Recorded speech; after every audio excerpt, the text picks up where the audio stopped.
ፖሊሷ እርግብን አስጨናነቀቻት። ለምንና እንዴት ሜሮን የት እንዳለችም ጠይቃት ነበር። እርግብ ግን ምንም አይነት መልስ ልትሰጥ ፈቃደኛ አልነበረችም። በአሁኑ ኤልያስ ወደ አዲስ አበባ መጥቷል። ኤልያስ የመጣው ጽዮን ስለደወለችለትና ስለ ሀና ያለውን ነገር ለመናገር የፈለገች ትመስላለች። መስፍን እርግብን አፋጧታል። የት እንዳለ መረጃውና ያለውን ቪዲዮ እንድታመጣም አስጠንቅቋታል። በተደጋጋሚ አሁንም ቢሆን ወይዘሮ ሜላት የምታደላው ለእርግብ ነው። ምክንያቱም እርግብ ጥፋተኛ እንዳልሆነች እየተሰማት ያለ ነው። ለባለቤቷም ስለ እርግብ አንዳንድ ነገር ብትነግረውም እሱ ግን ሊያምናት አልቻለም። እርግብ በጣም ክፉ ልጅ እንደሆነች አድርገው ነው ሁሉም ሰው የሚያስበው። አሁን ላይ እርግብና ወይዘሮ ሜላት በአንድ ሆነዋል። ወይዘሮ ሜላት ስለ እርግብ አንዳንድ ነገር ትመክራት ጀምራለች። ግን ደግሞ የእናታቸው ጉዳይ ያሳሰባቸው ልጆቹ ሀናም ሆነች ሰላምን ሁሉንም ነገር ለፖሊስ አሳውቀዋል። ሰላም ጤና ይስጥልኝ ውድና የተከበራችሁ የቻናሌ ተከታታዮች እንኳን ደህና መጣችሁ። ቪዲዮውን ላይክ በማድረግ ጀምሩት። ስለምትከታተሉን ከልብ እናመሰግናለን። ሜሮን የመጨረሻ ጥሪዋ ከወይዘሮ ባዩሽ ጋር ስለተገኘ ተጠርጣሪ ሆናለች። ታዲያ ፖሊሶቹ የሚያሳድዷት እሷንና እሷን ብቻ ነው። ግን ደግሞ በአሁኑ ሊያገኟት አልቻሉም። አንድ ትልቅ መረጃ ያገኙ ይመስላል። እርግብ እስር ቤት ራሷን ያሳልፋ የሰጠችው ለምን እንደሆነ ጥያቄ ቢፈጥርባቸውም ዛሬ ግን ሀና በሰጠችው መረጃ እርግብ ተጠያቂ ልትሆን ችላለች። በተደጋጋሚ በቁጣ ፖሊሷ እርግብን አናግራት ነበር። እናም ወይዘሮ ሜላት ለምንድን ነው እንደዚህ የምታናግሪያት? ለምንስ ነው የምታመናጭቂያት? ብላም ጥያቄ አቅርባላት ነበር። ፖሊሷ ግን ምንም ልትሰማ አልቻለችም። እርግብም በድንጋጤ ለምንድን ነው እኔ ብቻ መምጣት እየፈራሁ ነው? ለምንድን ነው ጥሩ ላይ እኮ አይደለሽም? ብላም ጥያቄ ነበራት። ግን ፖሊሷ ቶሎ ወደ እሷ እንድትመጣ ነገረቻት። አለበለዚያ ኃይል እንድትጠቀምም እያስፈራራቻት ነበር። እስከ መጨረሻም ታዲያ ሁሉም ተያይዘው ወደ ፖሊስ ጣቢያ ሲሄዱ ጥያቄው የቀረበላት ለእሷ ነበረ። እርግብም ምንም እንደማታውቅና ሜሮን የት እንደምትኖርም ስለማታውቅ ብላ መልስ ሰጥታለች። ፖሊሶቹ ግን ይህንን በወቅቱ ካላሳወቀች የሚመጣባት መዘዝ ብዙ እንደሆነም ቢነግሯት እሷ ግን በፍጹም እኔ ምንም የማውቀው ታሪክ የለም፣ የትኛው ሕግ ነው በግድ ወቂና ተናገሪ የሚለኝ? ስለ ሜሮንም ሆነ ስለምትሉት ቪዲዮ እማቀው ነገር የለኝም ብላ ተናግራለች። እነሱም መረጃው እንደተሰጣቸውና ይህን ነገር ተናግራ ለወይዘሮ ሜላት ጋር እንደምትደራደር ሁሉ አውቀው ነበር። እሷ ግን በፍጹም እኔ እንደዚህ ላደርግ አልችልም፣ ሲቀጥል እማቀው ነገር የለም ብላ ክዳቸዋለች። ቅዱስ ሀና ላይ እያደረገ ያለው ነገር ትልቅ ስህተት እንደሆነ በተደጋጋሚ ራሱን ወቅሷል። ጽዮንም አሁን ላይ ሀናን ለማጥመድና እሷን ወደ ታች ለመጣል ከእዝራ ጋር ለማራራቅ የምታደርገው ነገር ከባድ ችግር ውስጥ እያስገባቸው እንደሆነ ግልጽ ነው። ኤልያስ ሳይታሰብ ወደ አዲስ አበባ መምጣቱ ደግሞም እሷን አግኝቶ ስላለው ነገር ማወቅ እንደፈለገ ደውሎ ነግሯታል። ታዲያ ጽዮንም ብዙ ነገር እንደምትነግረው ስለ ሀና ብዙ መረጃ እንዳላት ለኤልያስ ነግረዋለች። ኤልያስ ግራ ያጋባው ነገር ቢኖርም ግን ደግሞ እሷን ለመስማት ዝግጁ ይመስላል። እኔ ከደሴ ድረስ የመጣሁትኝ ስለ ሀና አወራሃለሁ ስላልሽኝ በሀና ጉዳይ ስለሆነ እንጂ እንደዚህ ለአርሲ ኩርሲው የምጨነቅ ሰው አይደለሁም ብሏል። ታዲያ ኤልያስ ሀናን በጣም እንደሚያፈቅራት በተደጋጋሚም በሱ ምክንያት እንደሆነ አዲስ አበባ የመጣችው አዲስ አበባ ከመጣችም ምንም አይነት ዘመድ ሳይኖራት ምንም አይነት ሰው ሳይኖራት እሱ በሱ ሰዎች በተሬ ምክንያትና በጆሮ ምክንያት አዲስ አበባ ለምዳ ዛሬ ኗሪ የሆነችው በኤልያስ ምክንያት እንደሆነ አይረሳም። ሀና ግን ኤልያስን ከነመፈጠሩ ረስታ አሁን ላይ ከእዝራ ጋር እፍ ያለ ፍቅር ውስጥ እንዳለች ግልጽ ነው። እዝራም ከሀና ውጭ መተንፈስ እንደማይችል ደጋግሞ ነግሯታል። ሀናም በተደጋጋሚ ስለ እዝራ ስታወራ በጣም ደስተኛ ናት እና ፍቅር ውስጥም እንዳለችም ለሰላም ነግራት ነበረ። ይህ ሁሉ የሆነው ታዲያ እንዴት ቢፈጠር ይሆን? ኤልያስስ ስለ ሀና እያንዳንዱ ነገር ሲሰማ ምን ይፈጠር ይሆን? ምክንያቱም ጽዮን እዝራን ስለምትፈልገው ለሱ አንድ ነገር ተናግራ እዝራንና ሀናን ለማለያየት ነው እንጂ እሷ ለራሷ ጥቅም እንጂ ለእዝራ ወይም ደግሞ ለኤልያስ አስባ እንዳልሆነ ግልጽ ነው። እና ጽዮን ደግሞ ይህን ነገር እንደምታደርገው ግልጽ ቢሆንም ግን ደግሞ ኤልያስ ከደሴ ድረስ መጥቶ ይህን ነገር ሲሰማ እንዴት መቋቋም እንደሚችለው መገመት አይከብድም። ጆሮ ሁሉንም ነገር ትቶ እናቷን ለመጠየቅ ወደ ፖሊስ ጣቢያ ሄዷል። ጆሮና ተምቹ አሁንም ቢሆን ሀናን ሊርቋትም ሆነ ሊሸሿት አልቻሉም። ተነሱ እንደበቅ ብለው ሰፈር ቀይረው ሄደዋል። አባባ ኖላዊም ቢቸግራቸው ሰፈር ለሰፈር ብዙ ቀን ፈለጉ። አሁን ላይ ግን ሀናም ስልክ መደወል አቆማለች። ምክንያቱም ሀና የራሷ ኑሮ እየኖረች ነው። በተደጋጋሚ ተምቹም ጋር ሆነ ጆሮ ጋር እየደወለች ምን እንደደረሱና ለምን እንደጠፉ ማወቅ ጓጉታ ነበር። ግን ደግሞ በተደጋጋሚ ስልክ ስደውል ስለማያነሱና አጋጣሚ ደግሞ ስልካቸውን ዘግተው ስለሚቀመጡ ልታገኛቸው ባለመቻሏ አሁን ላይ ሁሉንም ነገር ረስተው ትተውታል።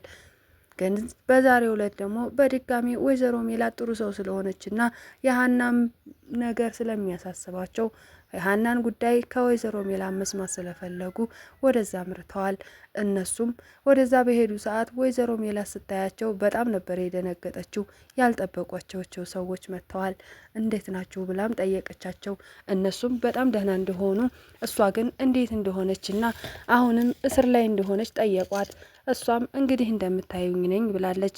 ታዲያ ወይዘሮ ሜላት ጆሮና ተምቹ ስለሚጠይቋት በተደጋጋሚ ስለነሱ ልጆች ጥሩ ነገር ስለሚወራ አሁን ላይ በጣም ቤተሰብ አቅርባ እያደረገቻቸው ነው። ግን ደግሞ እነሱ አይደለም ከወይዘሮ ሜላት ከሀናና ከአባባ ኖላዊም እየራቁ ነው ያሉት። ምክንያቱም የማይወጡት ችግር ውስጥ እየገቡ ነው። አንዳንድ ነገሮች ባላሰቡት መንገድ እየሄዱ ነው። ተምቹ ባላሰበው መንገድ እርግብን አፍቅሮ ብዙ ነገር ተሰቃየ። ጆሮም በሀና ፍቅር ብዙ ጊዜ ሲጠብቃትና ታግሶ አንድ ቀን እውነታውን እነግራታለሁ፣ አንድ ቀን ትረዳኛለች ብሎ ሲጠብቅ ሌላ ተፈጥሮ እሷም ከእዝራ ጋር ፍቅር መጀመሯን ሲያቅ አሁን ላይ ፍቅሩን መቋቋም ቢያቅተው ከሷ ልሰወር ብሎ ሰፈር ቀይሯል። ታዲያ ይህም ሁሉ ነገር አባባ ኖላዊ ሲጠይቁት ምንም እንዳልተፈጠረና ምንም እንደሌለ ነገር ተናግረው ግን ደግሞ ከሰፈሩ መጥፋት እንዳለባቸው ሁለቱ ብቻ ተመካክረው ያደረጉት ነገር ነው። አሁንም ቢሆን ከሰፈሩ ይስጥፉ እንጂ ሀና ከአይሚሮ ልጥፈው አልቻለችም። ሁልጊዜ ስለ ሀና ያስባል። ተምቹም አንተ ሰፈር እንጂ የቀየርከው የሀናን መልክና የሀናን መርሳት ልትቀይረው አልቻልክም። ሁልጊዜ ሀና በተባለ ቁጥር ደም ስር ሁላ ይገታተራል። ስለዚህ ለምንድን ነው ሰፈር መቀየር ያስፈለገን? ለምን ወደ ሰፈራችን አንመለስም? በዛ ላይ ደግሞ ፈያውን አፍቀውኛል እያለው ነበረ። ጆሮ ግን አይ በፍጹም በድጋሚ የሀና አካባቢ መድረስ አልፈልግም፣ ሀናን መርሳት እፈልጋለሁ ይላል። ግን ደግሞ መርሳት አልቻለም። ትናንትና በጣም ተጣልተው ነበር። የተጣሉትም በሀና ጉዳይ ነው። ተምቹ ለቀልድም ሆነ ለምርም ሀናን ሲናገራት ወይም ደግሞ ሀናን ሲያንቋሽሻ ሲሰማ ጆሮ በጣም ነው የሚናደደው። እናም ስለ ሀና እያወሩ በነበረ ሰዓት አንዳንድ መጥፎ ቃላቶችን ይናገራል። እሱም ድንጋይ አንስቶ አንተ ድንጋይ ራስ እንዴት ሀንዬን ትናገራለህ እያለ ለእሷ ሲከራከርላት ነበር። እና በምንም ታሪክም ሆነ ታምር እሷን ሊረሳት አልቻለም። አሁንም ቢሆን ከባድ ፍቅር ውስጥ እንዳለ ግልጽ ነው። ግን ደግሞ ህይወቷን ሊበጠብጠውም ሆነ እሷ ደስተኛ የሆነችበትን ነገር ሊያበላሽባት አይፈልግም። ሌላው የእርግብ ጉዳይ ነው። እርግብ ከዚህ በፊት እንደራደር ብላ ለወይዘሮ ሜላት ድርድር አቅርባላት ነበር። ወይዘሮ ሜላትም እስከ ዛሬ ስትሸውጅኝና ስትዋሽኝ ይኖረሻል፣ በድጋሚ ልትዋሽኝ እየሞከርሽ ነው ብላ ሁሉንም ነገር ትታ እርግብን ከጎኗ ሆናለች። ፖሊስ ጣቢያ ውስጥ የታሰሩት አንዳንድ ልጆች ጋር ብዙም ልትግባባ አልቻለችም። ታዲያ በሰዓቱ የደረሰችላት ወይዘሮ ሜላት ብቻ ነበረች። አሁን ላይ እርግብ በጸጸት እየቀረፋት ነው።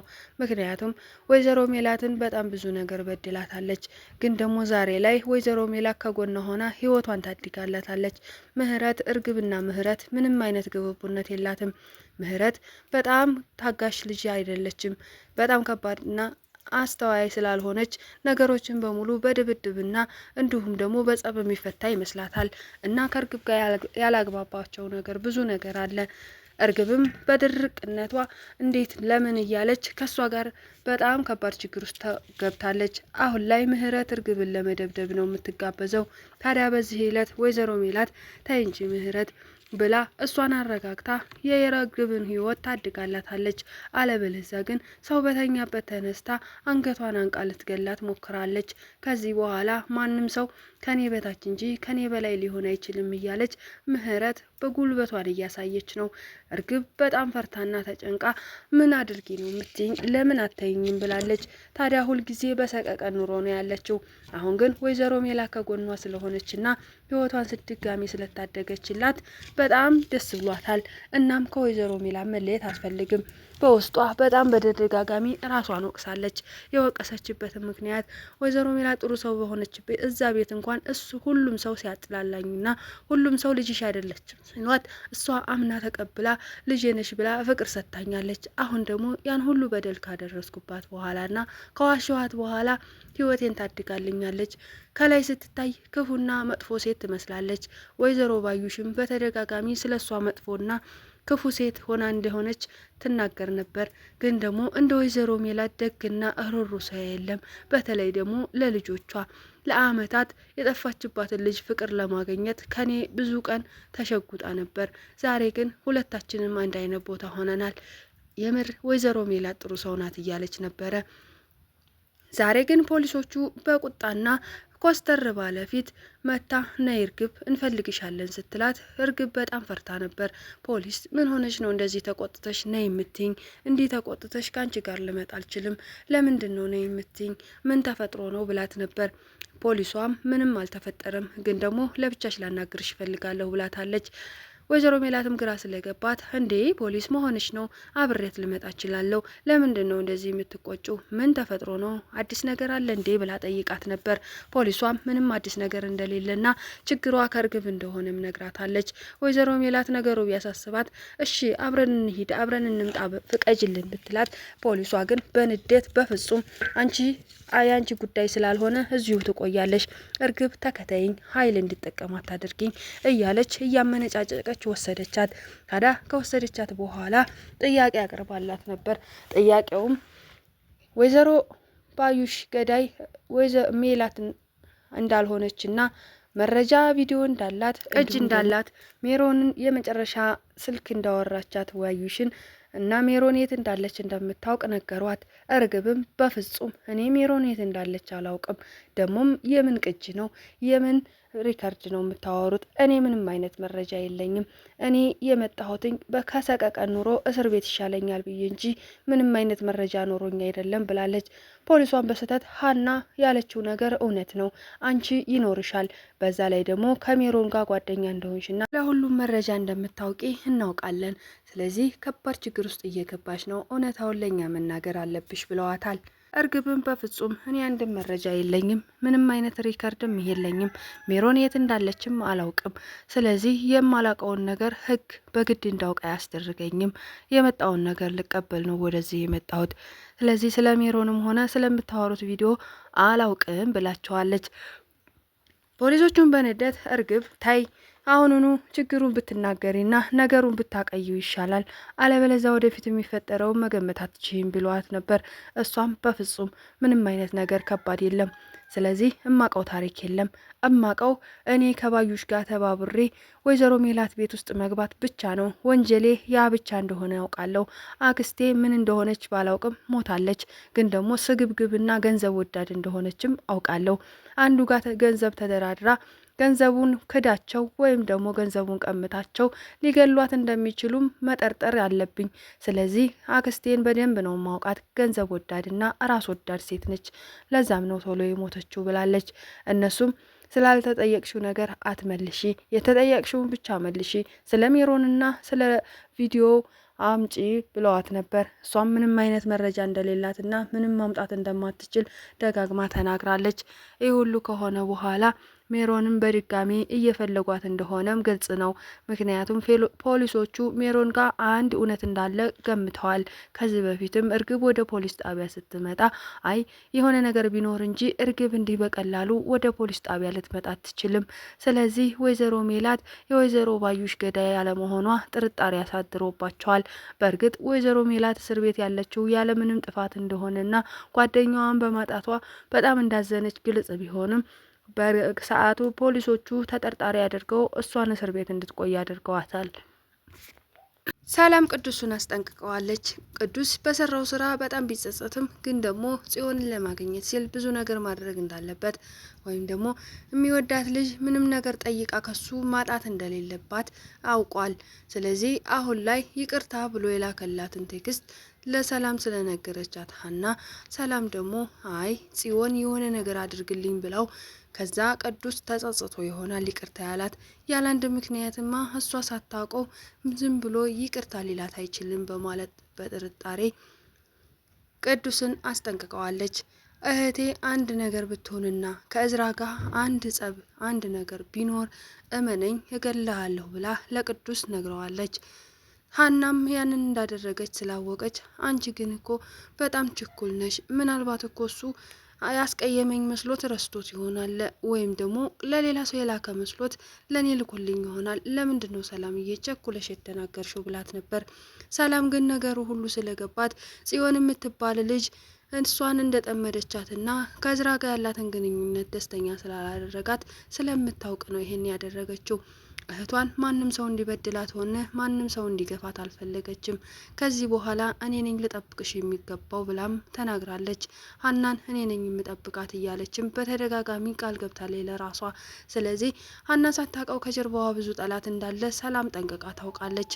ጽዮን ምን ያህል ጠላቷ እንደሆነች ሀና ሊገባት አልቻለም። ሰላም ግን በደንብ ነው የገባት። ምክንያቱም እዝራ የእሷና የእሷ እንዲሆን ብቻ እንደምትፈልግ ገብቷታል። በእርግጥ በተደጋጋሚ ለሀናም ነግራት ነበር።